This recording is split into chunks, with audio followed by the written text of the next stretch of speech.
Hi to all, welcome to my 6th class on algebraic expression and identities. Today I am going to discuss the identity a square minus b square. Let me take a square of side a. Let me take another square on this square of side a having length b. Now what about this length? The whole length is a, this much length is b, so this length will be a minus b. Again, length of the side of this square is equal to b, and the whole length is equal to a. Then what about this length? Yes, it will be a minus b. Now what's the area of the square of side a? Yes, it is a square.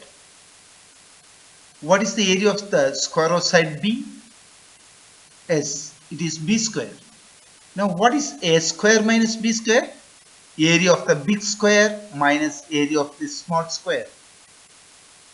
That is a square minus b square means the area of this portion.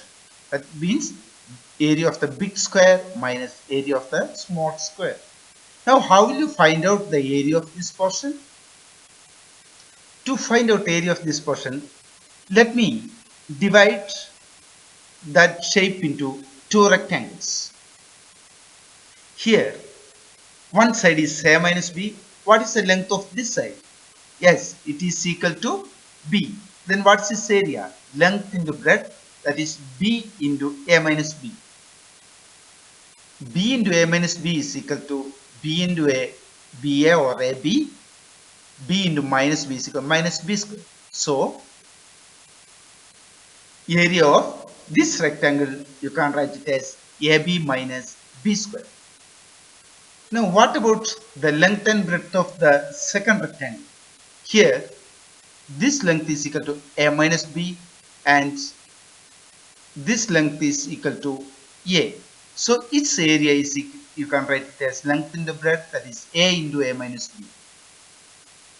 A into a minus b is equal to a into a square, a into minus b minus ab. So the area of the big rectangle you can write it as a square minus ab.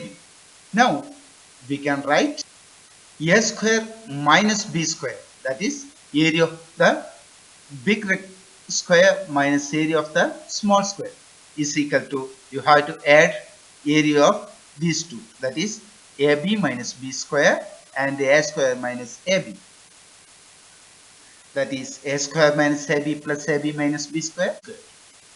Now consider the first two terms, a square minus ab. You can find a is common, so this we can write it as a into a minus b. So in a square is equal to a into a. So if you take a outside, then a will be remaining inside the bracket. Then here a we took outside, so minus b is there. Similarly, if you take the next two terms, ab minus b square, what is the common term? Yes, it is plus b. Now if you take b outside, what will be remaining inside? Yes, it is a. Here minus b square means minus b into b. We took b outside, so 1 minus b remains here. So it is b into a minus b. Now you can see in both a minus b is common. Here also a minus b is there. Here also a minus b is there. So we can take a minus b is common. So if you take a minus b common, what is remaining here? Here it is remaining a, here it is plus b. So it is a plus b. So a square minus b square you can write it as a minus b into a plus b. Or we can write a square minus b square is equal to a plus b into a minus b. Or A plus b into a minus b. You can write as a square minus b square. That's all for today's class. Have a nice day.